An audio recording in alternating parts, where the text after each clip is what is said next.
Sweden. For decades, people have been coming here to try to learn the secrets of this country's multiple success stories.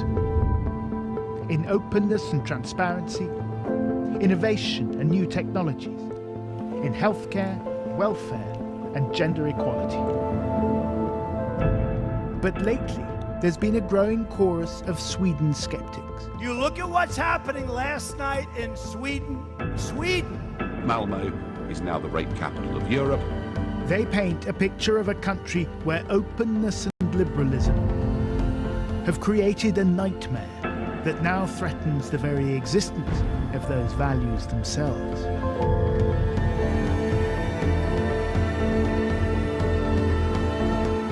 Two contradictory narratives. They can't both be true. So what's really going on?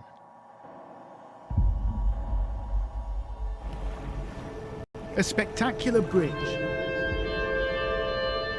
well known to fans of Scandinavian crime drama, connects Denmark to the Swedish city of Malmö. But it's real crime that's worrying people here, and some are blaming immigrants.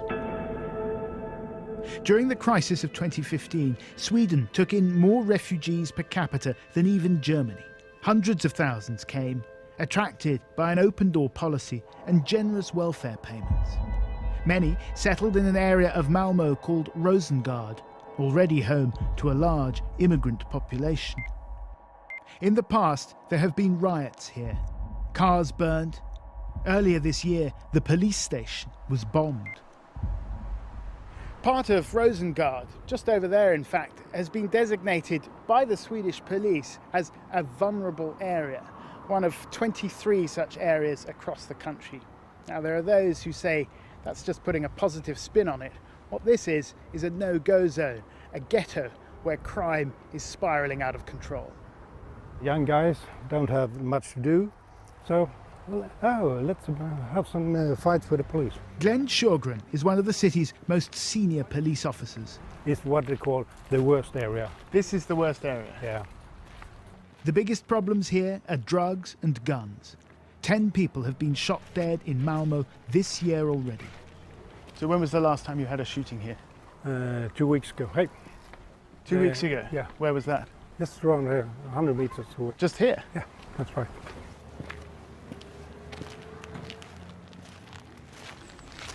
That's him? That's him, yeah. Do you know who did it? We think we know. You think you know? Yeah. Have you made an arrest? Nope, not yet.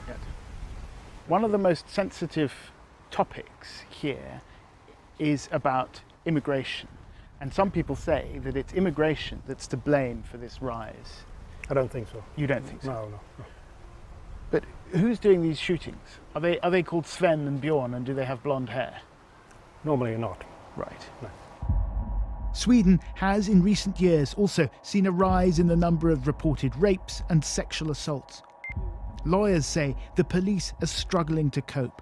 It is like that right now, and that's very bad, because if we have police working with rape cases and then we have a lot of shootings in Malmö, they need to take police from this who's working with that usually, so they will have to work with the shooting instead. And that means that the rape cases are piled, so they have to wait. OK, let's pause here for a moment. That's part of the story, but there's more. The figures are highly contested. Sweden has broadened the legal definition of rape in the past few years. Look at what Ulrika Rogland told us before that clip we just showed you. What is going on with rape figures in Sweden? Are they up or are they down? I think they are up, but it's rather difficult to say why they are up. I think it's a good thing that they are up. To me, it means that more people are reporting them. You don't think that more people are actually being sexually assaulted and raped? No, I don't think so, because we have known for many years that we have a lot of people who don't report, especially in the homes where the most assaults are committed. When journalists go to report on a story, we strive for accuracy and balance, of course. But we often also go in search of a narrative. And in complex situations, one narrative can eclipse another. Let's go back to Rosengard and start again. Part of Rosengard, just over there in fact, has been designated by the Swedish police as a vulnerable area, one of 23 such areas across the country. What does that mean? That means they have problems with crime, with unemployment. But this is still Sweden, right? How bad can it get? Young guys don't have much to do. Glenn Sjögren has been a police officer in Malmö for 4 decades. The rate of crimes in Malmö is going down. Really? Yeah. But everyone says they're going up. No, that's not. What's going up is spectacular shootings. The biggest problems are, indeed, drugs and guns. The latest shooting was just a couple of weeks ago. Who was the guy who was shot? He lived there, Just a local resident? selling drugs, of course. He was a drug dealer? Yeah, of course. Yeah. You knew about him? Yeah. Right. Everyone that got shot in Malmö is a well-known criminal. Right, so it's the criminals are shooting each other. That's right. There are no innocent victims? Nope. Let's take another look at that sensitive question about immigration. Who's doing these shootings? Are they called Sven and Bjorn, and do they have blonde hair? Normally not. Right. No. Okay. But you don't think it's to do with immigration? No. Okay. So explain that. Yes. These guys have not succeeded in the school. They don't have a job, and so on. Of course, they're immigrants, but not. They're second or third generation. So they're actually Swedes. Both versions of what we've just shown you reflect reality, but it doesn't take much to tip a narrative. This is a story about a wider gulf in perception between the image that Sweden projects and the lived experience of some Swedes, which has begun to contradict that narrative. To understand the origin of Sweden's image as a beacon for progressives and liberals, you have to go back to the middle of the 20th century. Politics was dominated by the Social Democrats, a party with its roots in the labour movement that, through a bold hybrid of socialism and liberalism, appeared to achieve startling results. These are the richest people in the world. They have the highest standard of living in a super welfare state which has abolished poverty and eliminated strikes, where everything and everyone works. The only country in the world where 7-year-olds attend lessons on sex. Sweden projected itself as a model to emulate. But even in the 1960s, there were people asking, is the good Sweden narrative too good to be true? All around the town you can see the discrepancy between the Swede as he is and as he'd like to be. They worship themselves in images of bronze, but are the trolls and gremlins creeping back? One thing the Swedes have always worshipped is the sun. That discrepancy is even starker today. Sweden still regularly comes at or near the top of international rankings for happiness and prosperity, but it spends less than it used to on welfare and public services. We have been so lucky here. Now I think we have started to see difficulties in the society, and they don't necessarily have to do with immigration at all, but now people see that my kid's school is not working, my elderly parents are not being taken care of in a proper way, or the buses or the trains are not working, they're always running late. So I think that people are feeling that they're doing everything right, but they're not getting back the welfare that we were used to.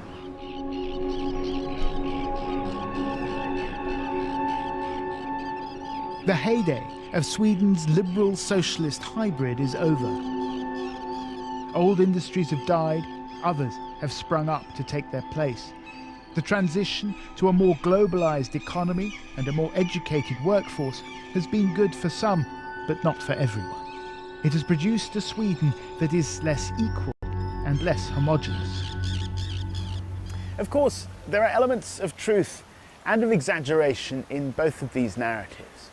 But the good Sweden story, the story of this perfect little nation where everything works and everyone lives in harmony, has been so dominant for so long that now that it's being challenged, it feels all the more disturbing.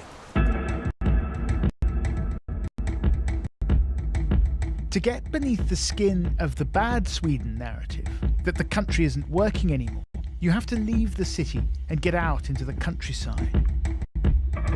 An hour's drive from Malmö, we meet Morgan Nilsson. He's in construction. I have been working since I was 18 and now I'm 52. Right. So I work in construction my whole life, and everyone who works was Social Democrat. It was the party of the working man. Yeah, yes, and you've been in the union and everything.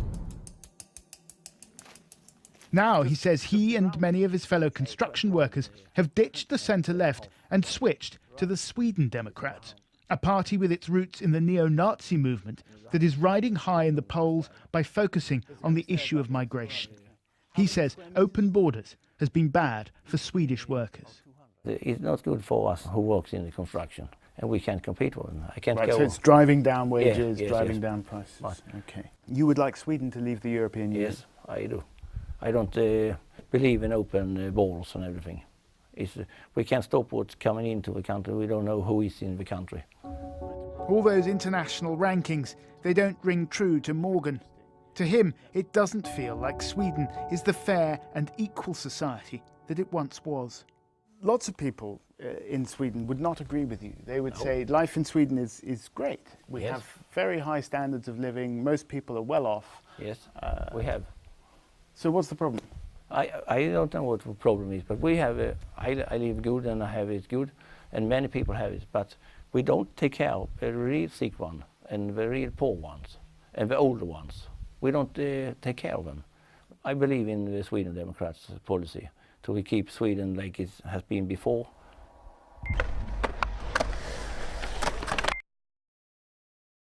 This country is changing fast. Back in Malmö, I kept returning in my mind to that phrase from the old documentary. All around the town you can see the discrepancy between the Swede as he is and as he'd like to be. Not so long ago, voicing concerns about immigration would make you a social and political outcast. No longer. Public discourse is catching up with private thoughts. Let's take you back to Rosengard for a moment, because what's interesting about the Sweden isn't working narrative is that it's shared by many of the second-generation immigrants whose parents came here expecting some kind of utopia. No, it's not the reality. It's so far away from reality. What is the reality? It's hard to explain. They say it's very good to live here and like this. Okay, people live here, they have food, but they don't feel good in their mentality, you know. Why? I don't know. Maybe it's the weather. Hussein came to Sweden from Lebanon as a young boy. He's been out of work these past 3 years. As we stood chatting under the tree, there was a moment of journalistic serendipity. السلام عليكم. وعليكم السلام. كيف الشباب؟ The newcomer is Abdurrauf Al-Absi. He's a Syrian. He's been here for 5 years. And in all my reporting, I've rarely seen a happier refugee. من إدلب. And how is life? لا كويس. كويس. كويس. Good. Life is good. Alhamdulillah. Okay. بلد الحمد لله بلد عدالي بلد الحمد لله أخاء وده تمام. What's he saying? He said that all the people here is equal. Really? يعني هاي It's really true, do you think? الله سبحانه وتعالى بحبه. Yes, they have treated the people from Syria very well here in Sweden. You know, you see now many of these Sweden people now, they are angry because of this man. They maybe don't like him because they say they came here from the war, they get everything, and we are sick, we cannot work, they don't give us money. We don't have to eat, and I am Swedish. And do they have a point, do you think? I think they have right. We didn't see any people called Sven or Bjorn with blonde hair lying destitute in the street, but then we didn't go looking for them. And this is more about perception, a perception of unfairness. A survey last year ranked this the best country in the world to be a refugee, good Sweden. For decades, the people who run this country The politicians, the media, have been deeply invested in this narrative. But it's not the full story. You can live here all your life without speaking Swedish. Glenn Sjögren estimates that unemployment in Rosengard, where almost everyone is from an immigrant background, is 10 times the national average, maybe more. Bad Sweden. Integration has been a disaster. But until recently, to talk about that was taboo. We are not integrating good enough. You have to be straight and say, who is causing this problem? What would happen if you said that in polite society in central Malmö? I would probably be called a racist. Maybe Nazist. A Nazi? Yeah. I don't know why, because it's true. Do you think that political correctness failed that guy? In some way, yes. In what way? To see the problem as it is and do something about it. So political correctness is quite literally killing people? That's your word. That's my interpretation of what you just said. Yes, but I don't really agree. There's a lot of other things. I'm putting words in your mouth. That's right. A little bit. There's a lot of other things that causes death. Okay, it's a complex problem. Oh, yeah, it is. Before we go, and for the record, A British politician called Malmö the rape capital of Europe. Is that? That's not true. Donald Trump said something too, I think. That's not good. You look at what's happening last night in Sweden. nothing had happened in Sweden that night. The American president had watched a documentary clip on Fox News the previous evening that painted Sweden as a failing state. Of course, it isn't, any more than it's a utopia.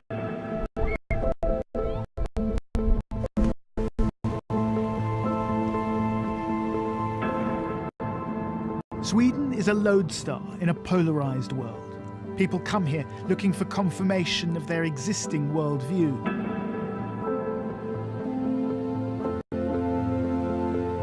The lesson they might come back with is this: beware the simple narrative. That, and don't believe everything you see on TV.